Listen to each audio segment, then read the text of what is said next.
Bonjour tout le monde, c'est Joseph. Alors une petite vidéo rapide sur une question que j'ai beaucoup qui est revenue assez souvent. C'est le choix des fournisseurs en fait. Choix des fournisseurs Europe, le choix des fournisseurs France, chinois, tout ça. Donc d'abord, en fait, quand vous faites vos recherches, faut pas se focaliser sur dire bon allez je vais trouver un fournisseur parce que bon ça va pas vraiment marcher, ça va pas vous avancer plus que ça.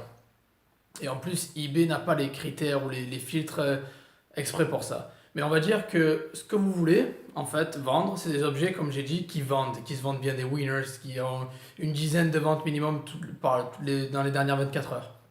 Quelque chose qui se vend. Alors, basez-vous d'abord sur un produit qui se vend super bien. Puis, une fois que vous avez vu, ben voilà, j'ai trouvé ce produit, vous avez le nom du vendeur qui s'affiche à côté, cliquez sur son nom, sur sa boutique, et faites votre petite enquête. Fouillez toute sa boutique. Et si vous voyez qu'il a d'autres objets qui se vendent énormément, ben, copiez la boutique entièrement, quoi. Voilà. Donc en fait, c'est comme ça que vous allez trouver des fournisseurs. C'est en commençant par trouver l'objet qui se vend à fond, comme je vous ai montré dans une vidéo précédente, comment trouver les produits qui se vendent. Puis après, copier la boutique du vendeur. Voilà. Faut pas faire de. Certaines personnes posent des questions un peu à l'envers en fait. Bon, après, c'est mon opinion, c'est comme ça que je procède. Après, chacun fait comme il veut, mais moi, c'est comme ça que je fais. Bon, c'est mon groupe, je donne mon point de vue, comment j'arrive à générer mes ventes, etc. en dropshipping sur eBay. Mais voilà, c'est comme ça que je fais. Je trouve d'abord les produits qui se vendent, puis ça m'emmène au vendeur, donc au fournisseur éventuel. Et s'il a d'autres objets sur la boutique qui m'intéressent, ben je les copie et je me fais des sous sur leur compte en fait. En fait, bon, on gagne tous les deux des sous parce que j'achète sur le fournisseur aussi. Donc voilà, en fait, c'est pas l'autre côté. Il faut pas se dire bon, mais je vais chercher des fournisseurs. Non, justement, il faut chercher des produits qui se vendent et avec ces produits qui se vendent, vous trouverez des fournisseurs automatiquement. Après voilà, oui, vous avez des filtres sur le côté eBay, vous pouvez mettre livraison gratuite ou pas, bon ça dépend. Il n'y a pas le délai de livraison, malheureusement il est que sur la plateforme US, mais sur le FR il n'y a pas. Mais vous pouvez mettre voilà, la localisation si vous voulez qu'en France ou tout le monde entier ou que certaines. Vous pouvez mettre un filtre sur le côté. Donc voilà. Mais moi d'abord à savoir, je cherche d'abord les objets qui se vendent en premier, puis après je suis en fait le fil de ma recherche, c'est-à-dire avec les suggestions, etc. Et donc je clique sur la boutique et après si je vois qu'il y a beaucoup de produits intéressants qui se vendent bien sur la boutique, ben, je copie le fournisseur. Donc pas l'inverse, je ne cherche pas un fournisseur, je vais chercher un produit d'abord. Voilà. Et après, donc un autre truc, je veux dire, bon, pour les fournisseurs que je recommande personnellement, je dis pas plus de 15 jours de livraison. Au-delà, c'est trop. On est en 2018, les gens ont l'habitude d'acheter sur Amazon, eBay, ils veulent quelque chose de tac au tac assez rapide, maximum 2 semaines. Et voilà, localisation, que ce soit en France, en Allemagne, en Chine, on s'en fout, c'est pas important. Quand vous allez faire votre listing, je vous conseille de mettre toujours le lieu de l'objet dans le pays dans lequel vous vendez pour avoir une visibilité maximale. Par contre, quand vous cherchez, ça n'a pas d'importance. Fixez-vous juste sur la livraison. Comment savoir si une livraison est rapide? Malheureusement, euh, s'il y a écrit de Chine, ça va être long, donc évitez la Chine. Il faut viser Europe, quoi, voilà. Que ce soit Angleterre, Royaume-Uni, Allemagne ou France, ça sera la livraison plus rapide. Mais sinon, il faut y aller manuellement, une par une, et regarder le délai de livraison. Mais voilà, moi je vous conseille 15 jours maximum. Après, bon oui, des vendeurs basés en Chine sont les meilleurs. Pour moi, c'est là où je me fais le plus d'argent. Les fournisseurs basés en Chine. Et ils me donnent le plus de marge et les prix les plus compétitifs. Donc voilà. Pas plus de 15 jours de la livraison. Bon après, ils ont certains en 95-96% d'opinion positive.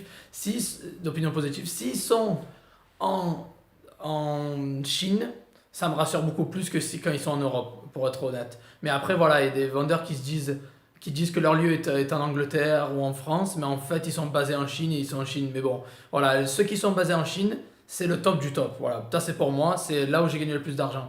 Si vous pouvez aller sur Amazon et prendre des fournisseurs Prime, ça va être bien, votre marge, ça sera des prix assez chers déjà, beaucoup plus chers. Des prix beaucoup plus chers. Les produits ont déjà été importés en Europe, donc forcément ça va coûter plus cher. Mais là où l'argent est, là où il y a vraiment l'argent, c'est les fournisseurs chinois. 15 jours maximum, voilà, entre 8 à 12 jours ouvrés, en général c'est ça à peu près. Donc vous verrez, sur eBay il y en a des tonnes, c'est là où je me fournis le plus. En fait, je vais uniquement sur eBay, je vais rarement sur Amazon, mais bon, sur eBay beaucoup plus souvent. Et c'est le top du top pour moi, les fournisseurs 15 jours maximum. Pour trouver le délai, il faut y aller manuellement. Mais le lieu, généralement, France, Allemagne, Angleterre, Europe quoi, en général. Voilà, évitez, s'il y a écrit lieu Chine, ça va prendre un mois et demi, ça sert à rien quoi. Après, un autre petit conseil sur les fournisseurs chinois ne sont pas vos ennemis, au contraire. Je vois qu'il y a beaucoup de gens qui ont peur en fait de lister des trucs qui viennent des fournisseurs chinois ou qui disent oh non je pourrais jamais avoir la concurrence contre eux. Il y a de la place pour tout le monde. Si un objet se vend et qui est chaud, c'est un winner, c'est de la place pour tout le monde. C'est-à-dire que la personne peut le vendre à 5, vous pouvez le vendre à 9,99 à 10. Et si vous optimisez bien votre cheat comme j'ai appris dans les vidéos précédentes, ou si vous sponsorisez bien, là ça va marcher, vous allez vendre. Je vous garantis que vous allez vendre. Donc il y a de la place pour tout le monde. Tant qu'il y a de la vente et que le produit est chaud, vous avez de la place. Ne vous posez pas trop de questions. Expérimentez. Bon, c'est la manière dont je fais moi. Après, vous prenez ou prendre ou à laisser. Mais expérimentez à fond. Je ne fais pas de longues études de marché, etc. Je trouve que ça ne sert à rien. Si vous voyez un produit qui se vend à fond, listez-le. Optimisez le titre. Mettez-le en sponsorisé 2% minimum et vous verrez, vous aurez des résultats directs. Voilà, je ne vais pas vous raconter des bêtises, non. Moi, c'est droit au but, direct. Et on expérimente. C'est en faisant des tests et en passant à l'action que vous allez avoir les bonnes choses qui arrivent. C'est en faisant les tests, en expérimentant. Si vous posez trop de questions, vous hésitez, c'est là où vous perdez du temps. Vous aurez pu mettre un listing il y a une semaine ou 10 jours, peut-être vous aurez déjà eu une vente. En réfléchissant trop, ben, vous perdez cette vente. Donc les vendeurs chinois ne sont pas vos ennemis, au contraire, ce sont vos amis. Ce sont vraiment vos amis à 1000%. Ils vont vous faire gagner le plus d'argent. Vous allez voir, c'est quand vous allez en fait vous sourcer à la source, vous allez prendre vos produits à la source, que vous allez comprendre que le business vient de là. Le bon business vient de Chine. Voilà. Je vous le dis, pas les autres plus rapides, ils viennent de Chine. Donc les gros fournisseurs viennent de là-bas, c'est là où vous avez le plus de marge, un bon service, ils sont assez carrés en général, il n'y a pas de facture, il n'y a pas de prix, rien du tout, il n'y a pas d'emballage, avec des coordonnées ou je sais pas quoi, il n'y a rien, donc il n'y a rien sur le vendeur, il n'y a rien niveau prix, et il n'y a même pas de frais de douane en général si vous vendez des produits pas chers, et en général c'est inclus dans le coût de la commande, donc voilà. Les fournisseurs chinois ne sont pas vos ennemis. Si vous voyez un qui en vend 2 à 3, servez-vous de ces fournisseurs chinois pour vous faire de l'argent. S'ils vendent vraiment pas cher avec une livraison plutôt raisonnable, c'est-à-dire pas plus de 15 jours, copiez-les, inspirez-vous d'eux et voilà, faites-vous de l'argent. On peut au final gagner tous de l'argent ensemble. Le e-commerce, c'est énorme. Et voilà, donc n'ayez pas peur d'aller copier les autres vendeurs et de faire votre petite place. De toute façon, c'est en expérimentant que vous allez savoir si ça va marcher ou pas. Voilà, et donc après, s'il y a quelque chose qui se vend pas au bout de 30 jours, moi je vire en général. Voilà, c'était mes petits conseils rapides sur les fournisseurs. J'espère que ça vous a plu. Si vous avez des questions, n'hésitez pas à les écrire en commentaire. Likez, c'est tout ce que je demande. Partagez et rejoignez mon groupe, je vais mettre le lien dans la description. Allez, bonne soirée à tous et on se voit bientôt dans la prochaine vidéo. Bye bye.